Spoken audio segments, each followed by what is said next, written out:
dalam rangka memperingati World Lung Cancer Day, pada hari ini kita telah mengundang dua narasumber kita untuk membahas mengenai kanker paru.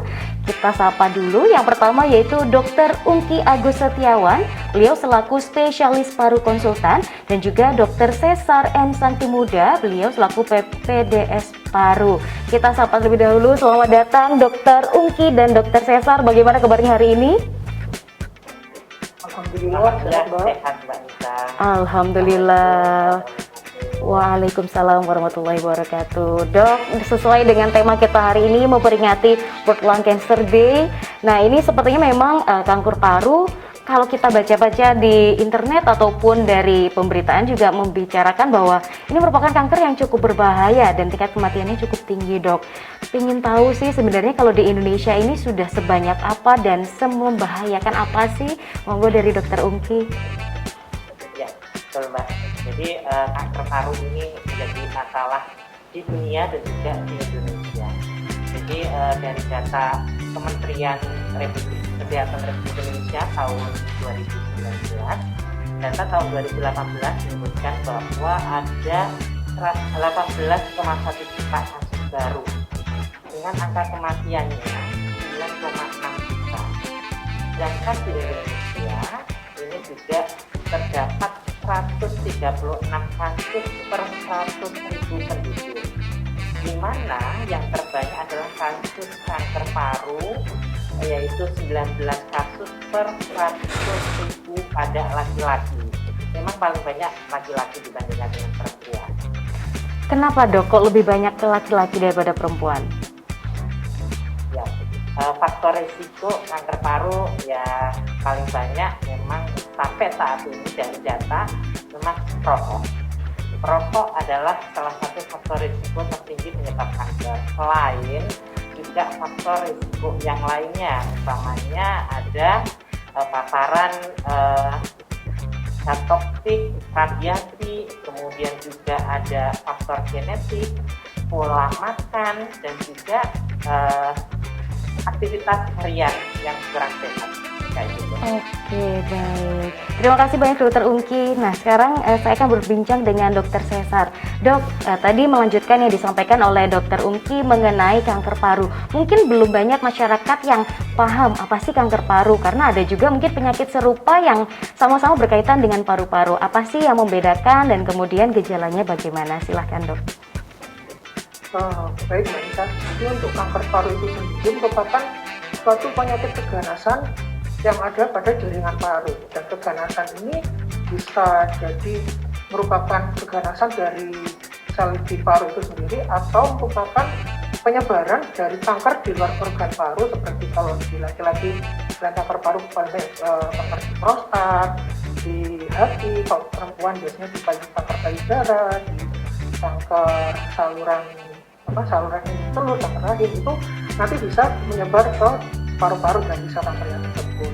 Kemudian untuk dari gejala-gejalanya itu sendiri, dari gejala kanker paru ada beberapa gejala yang di saluran pernafasan, seperti biasanya batuknya tidak sembuh, jadi batuk lama, bisa banyak darah, kemudian juga selain batuk ada sesak nafas, suaranya serak, ya, jadi dan juga ada nyeri dada. Ini yang paling banyak yang dikeluhkan oleh pasien itu adalah gejala yang paling saya adalah nyeri dada ya Mbak. Dan untuk gejala yang lain bisa jadi suaranya serak, gemelan, atau seperti halnya gejala kanker pada umumnya, yaitu ada nafsu makan menurun, berat badan turun, mudah lelah, dan juga ada pembesaran atau pembengkakan di kelenjar getah bening di sekitar leher maupun di sekitar dinding dada.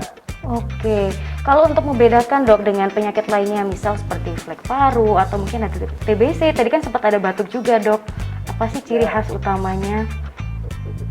Nah, kalau untuk membedakan dengan penyakit paru yang lain ya, memang yang lebih, memang gejalanya memang mirip ya, terutama dengan penyakit TBC. Tetapi kalau kita tahu sendiri kalau TBC itu kan infeksi, jadi ada tanda-tanda infeksi pada pasien tersebut. Biasanya kalau memang dari TBC memang gejalanya ada batuk lama, dan juga ada batuk berdarah, sama seperti kanker paru. Tapi yang khas dari TBC itu nanti biasanya ada gejala demam di malam hari, terus kemudian juga sama juga dengan badan menurun. Dan kalau dari TBC nanti dari pemeriksaannya, dari pemeriksaan dahaknya atau mungkin dari pemeriksaan kelenjar getah benihnya nanti juga diperiksakan, nanti akan ketemu bakteri Mycobacterium tuberculosis. Kalau dari kanker paru, karena memang ini bukan infeksi ya, bukan infeksi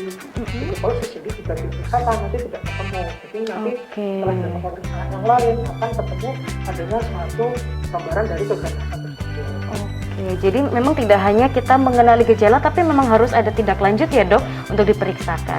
Ya. Baik, terima kasih dokter Cesar. Kemudian saya kembali ke dokter Ungki. Dok, kalau tidak salah tadi saya sempat mendengar bahwa kanker paru ini juga ada karena faktor genetik dok. Ini mungkin bisa dibantu jelaskan seperti apa? Ya, betul Mbak. Salah satu kanker paru itu faktor risikonya adalah genetik. Bila di keluarga ada yang sebenarnya yang dari istilahnya ada yang mempunyai sakit kanker, baik itu kanker paru ataupun kanker organ yang lainnya, bisa aja probabilitas risiko terkena kankernya akan lebih tinggi dibandingkan yang tidak ada riwayat keluarga yang bisa kanker. Kenapa? Karena kanker paru itu adalah salah satu penyakit genetik juga, karena di situ ada mutasi salah satunya yang bisa diturunkan sehingga seorang tersebut akan rentan dan mudah menderita kanker. Kayak gitu ya. Ini pun juga sangat menarik. Kenapa? Karena dengan adanya mutasi kita akan mengetahui treatment apa diberikan pada pasien-pasien tersebut. Jadi kanker salah satu juga penyakit. Oke, dan kanker ini sendiri juga dibedakan ya dok stadium-stadiumnya? Betul, tadi sudah disebutkan sama dokter Cesar bahwa untuk memastikan diagnosis kanker paru itu harus berdasarkan pemeriksaan histopatologinya atau pemeriksaan patologi anatominya, dapatkan sel ganas di situ. Selain itu, kita juga akan melakukan berbagai macam pemeriksaan, mulai dari pemeriksaan radiologi, baik itu foto rongsen biasa dan juga dengan pemeriksaan CT scan. Nanti kita bisa menentukan stadium pasien tersebut. Stadium itu ada stadium 1 sampai stadium 4. Selain itu, yang memang untuk mendapatkan histopatologi itu susah. Nah ini menarik dok. Ya susah karena banyak kan kankernya itu di dalam, sehingga kita perlu lakukan pengambilan spesimen atau jaringan itu dengan berbagai cara, salah satunya dengan bronkoskopi. Nah, ini kita nanti akan bahas dok tentang bronkoskopi dan juga cara-cara pengecekan lainnya, tapi di segmen berikutnya. Jangan kemana-mana pemirsa, tetap di program Healthy Lifestyle.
Ya pemirsa, kembali lagi bersama kami dalam program Healthy Lifestyle for Happy People. Pada segmen sebelumnya telah dijelaskan oleh Dr. Ungki dan Dr. Cesar mengenai gejala umum dari kanker paru itu sendiri. Nah, pada segmen kali ini kita akan berbincang lebih jauh mengenai bagaimana sih cara untuk mengenali penyakitnya dan juga pengobatannya. Tadi Dr. Ungki sempat menjelaskan beberapa cara, salah satunya ada CT scan juga. Baik dokter, monggo bisa dilanjutkan.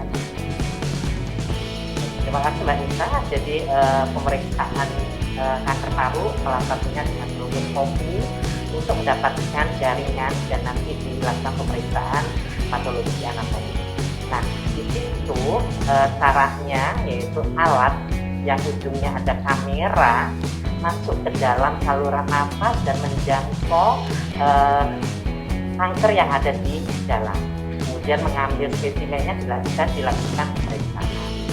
Nah, yang kedua, kalau memang kankernya itu berada di tepi, di dekat dinding dada, kita bisa melakukan salah satunya dengan core biopsi ataupun aspirasi jarum kali. Nah, di sini akan dikaitkan dengan pemeriksaan USG ataukah dengan pemeriksaan CT scan, sehingga nanti presisi untuk pengambilannya sangat cepat dan didapatkan dari sampel jaringan yang sesuai. Nah, kalau memang sudah ditentukan mulai dari jenis selnya, kemudian stadiumnya, kita juga menilai kondisi pasiennya, performance statusnya apakah bagus atau tidak, sehingga kita bisa menentukan nanti modalitas terapinya. Dan satu lagi perkembangan yang sangat menarik saat ini di kanker paru, kita melakukan pada sel-sel jenis sel tertentu, yaitu adenokarsinoma, kita bisa melakukan pemeriksaan mutasi genetik dan juga ekspresi gen apa yang muncul di situ, sehingga kita bisa memberikan terapi yang sangat spesifik, yang hasilnya juga lebih bagus dibandingkan dengan kemoterapi ataupun modalitas yang lainnya saat ini. Oke, berarti bisa tanpa operasi juga ya dok, ketika mengetahui secara spesifik ini sakitnya di mana sih gitu? Nanti ada memang kalau modalitas terapi kanker paru itu kan multi modality, mulai dari pembedahan, kemoterapi, kemudian imunoterapi, dan juga ada targeted terapi. Imunoterapi dan targeted terapi kita harus mengetahui mutasi genetik, dan juga kalau imunoterapi kita harus mengetahui ekspresi gen di situ apakah ada sesuai untuk terapi tersebut atau tidak. Nah, seorang pasti akan berpikirnya terapi kanker itu dibedah ataukah di kemo, padahal tidak harus seperti itu. Targeted terapi itu obatnya minum, Mbak. Jadi kalau memang dia ada mutasi, obatnya itu tiap hari diminum dan hasilnya cukup signifikan. Dan obat ini ada di jaminan kesehatan saat ini. Oke, baik, terima kasih informasinya Dokter Ungki. Baik, sekarang saya mau berbincang dengan Dokter Cesar. Dok, nah sekarang kita berbicara mengenai masyarakat awam ini sendiri. Kadang kan masyarakat juga nggak ngerti gimana ya cara pencegahannya. Apakah ada komunitas atau suatu tempat untuk bisa mendeteksi secara dini di mana sih mengetahui kanker paru? Silahkan dokter. Terima kasih Mbak. Baik, terima kasih Mbak. Jadi untuk bagaimana cara kita untuk mendeteksi suatu kanker paru, kita sudah ada gejala seperti yang tadi saya sebutkan. Jadi memang diharapkan untuk segera diperiksakan ke rumah sakit. Kalau di Saiful itu sendiri nanti kita akan kita pilih apakah memang ini mengarah ke suatu keganasan atau mengarah ke suatu penyakit infeksi atau mengarah ke penyakit yang lain. Jika memang nanti ada gambaran mengarah ke kanker paru, nanti akan kita lakukan CT scan. Dari CT scan dan dari ini maka akan terlihat gambaran kanker paru ini seperti apa. Dan memang kanker paru itu sendiri kebanyakan saat datang ke kita di Saiful Anwar, kebanyakan memang sudah di stadium lanjut, itu stadium 3, stadium 4. Dan ada beberapa yang sudah, bukan beberapa ya malah kebanyakan malah sudah dengan memiliki beberapa jenis komplikasi. Oke, apakah ini karena memang masyarakat kurang terliterasi dok mengenai kanker paru sendiri? Karena datangnya sudah terlambat dok. Apakah ada upaya untuk bisa memberikan informasi lebih dini kepada masyarakat? Ya memang seperti kita ketahui sendiri ya, dari gejalanya pun memang hampir sama dengan penyakit paru yang lain, terutama dengan penyakit paru kronis seperti TBC. Jadi memang dari masyarakat sendiri memang juga susah untuk menggunakan. Jadi memang dari kita menyarankan kalau memang masyarakat atau pasien sudah ada keluhan minimal batuk sudah lama atau sudah kronis minimal 3 minggu saja, itu kalau dari kita saran kita harus segera diperiksakan ke dokter, karena dengan 3 minggu itu nanti, dengan 3 minggu ini tadi ini akan bisa kita screening apakah memang benar ini suatu infeksi di mana paling banyak itu adalah tuberkulosis atau TBC, atau ini malah mengacu ke arah keganasan. Jadi setelah nanti akan jadi lebih terlihat lebih tahu. Mohon maaf lebih dari 2 minggu ya, kita 3 minggu ya. Oke, baik. Wah, menarik ya, ternyata kanker paru ini cukup kompleks dan memang membutuhkan info lebih detail agar masyarakat juga lebih memahami secara dini, jangan sampai datang ke rumah sakit sudah terlambat nih. Apalagi kalau udah stadium lanjut, nampaknya pengobatannya juga lebih kompleks. Nah, kalau di masa pandemi seperti ini, kira-kira bagaimana ya untuk bisa beradaptasi? Tapi kita akan bahas di segmen berikutnya. Jangan kemana-mana, tetap di program Healthy Lifestyle for Happy People.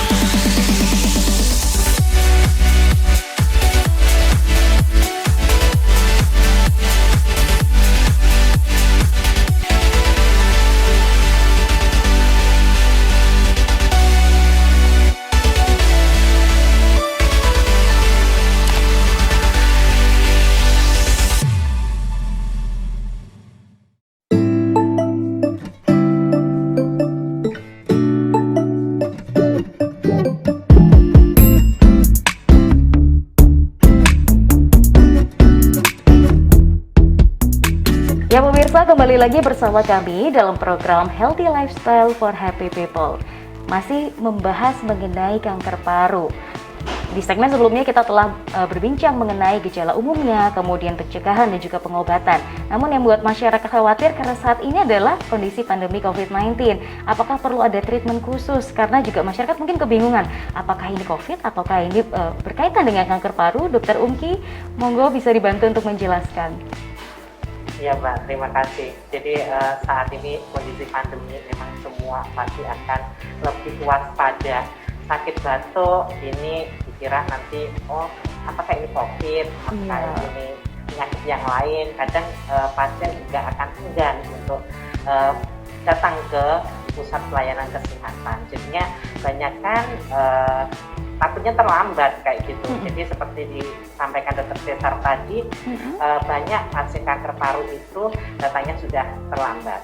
Nah, bagaimana kita menyikapi kondisi seperti ini? Tetap kalau bergejala, tetap harus datang ke pusat layanan kesehatan. Tapi di situ harus menggunakan prokes yang bagus. Kenapa? Penyakit paru kronis atau salah satunya adalah kanker paru memang risiko tinggi terkena infeksi COVID. Nah, gimana caranya untuk mencegah? Salah satunya tetap menggunakan masker, kemudian juga jaga jarak, sering cuci tangan, kemudian di situ juga harus mengikuti pola hidup yang sehat, makan minum yang bagus sehingga nanti imun akan bagus. Nah, jangan takut, kita pun di rumah sakit juga mengikuti protokol kesehatan. Jadi di situ ada proses screening dan pemisahan antara pasien yang COVID sama yang bukan COVID, kayak gitu. Kemudian di masa pandemi ini kita benar-benar harus jaga supaya penyakit kanker paru itu jangan sampai terabaikan, karena saya takut ke rumah sakit sehingga pengobatannya banyak yang terputus dan sebagainya. Betul dok. Ya. Biasa kemo terus takut, wah karena COVID nih apa ditunda ya setelah pandemi, gimana itu dok? Ya, memang ada hal-hal yang bisa ditunda, tapi ada sesuatu yang tidak boleh ditunda. Oke. Umpamanya kemoterapi tetap harus sesuai dengan jadwal. Oke. Kemudian tadi kan juga ada pemberian targeted terapi pada orang-orang kanker paru dengan mutasi, dia obatnya bisa minum. Jadi di situ minum obatnya di rumah dan obatnya bisa 1 bulan atau 2 bulan sekali diambil sehingga mengurangi pajanan kayak gitu. Kemudian juga ada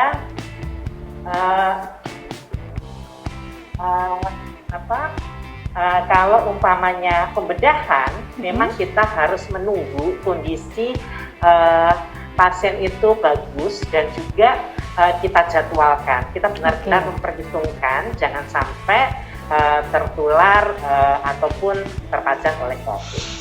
Saya kira itu. Kemudian satu lagi yang sangat penting yaitu pencegahan dengan menggunakan vaksinasi. Nah ini dok menarik karena orang khawatir kan, apakah kalau saya minum obat kanker paru tapi vaksin kira-kira akan ada efek lainnya kah atau aman dok? Monggo dijelaskan. Oke, baik. Untuk vaksinasi pada kanker paru itu bisa dilakukan. Yang pertama, kondisi pasien harus fit, bagus dan memenuhi syarat untuk dilakukan vaksinasi. Yang kedua, pada pasien kanker paru yang menjalani kemoterapi, vaksinnya sebaiknya ditunda sampai kemoterapinya selesai. Kemudian, pasien kanker paru yang menjalani pengobatan tirosin kinase inhibitor atau obat minum tadi itu boleh melakukan vaksinasi kayak gitu. Sedangkan kalau sedang menjalani pembedahan sampai dia proses penyembuhannya bagus baru dilakukan vaksinasi.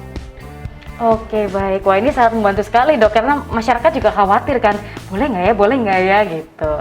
Siap, terima kasih. Jadi vaksinnya jenisnya apa? Ya, apa yang direkomendasikan pemerintah? Silakan melakukan vaksinasi. Baik, terima kasih Dokter Ungki. Apa yang ada, vaksin yang ada. Siap, baik Dokter Ungki. Sekarang ingin berbincang dengan Dokter Cesar. Dok, ini masih berkaitan dengan COVID-19 juga terkait pandemi. Ini beredar juga di masyarakat, apakah mungkin ya orang yang sudah terkena COVID itu menjadi kanker paru? Itu apakah benar ada korelasinya atau seperti apa dok? Untuk saat ini berdasarkan literatur masih belum bisa dibuktikan ya, jadi masih belum ada literatur yang menyatakan kalau pasien terkena COVID nanti kedepannya akan menjadi kanker paru. Jadi masih memang belum ada bukti yang membenarkan. Belum ada literatur yang mengatakan, jadi memang belum bisa dinyatakan apakah benar atau tidak ya. Masih simpang siur. Masih dalam proses tadi Mbak. Jadi kanker paru itu salah satunya penyebabnya adalah infeksi. Ya, salah satu faktor risikonya adalah infeksi. Dan di COVID itu juga infeksi yang menyebabkan adanya fibrosis atau istilahnya jaringan parut di parunya. Nah, jaringan parut itu salah satu predileksi atau faktor risiko munculnya kanker. Tapi untuk COVID itu sampai sekarang masih dalam proses penelitian. Sedangkan kalau di TBC juga terjadi fibrosis yang tidak jelas, itu memang jelas memang salah satu faktor risiko terjadinya kanker. Tapi kalau COVID masih dalam penelitian.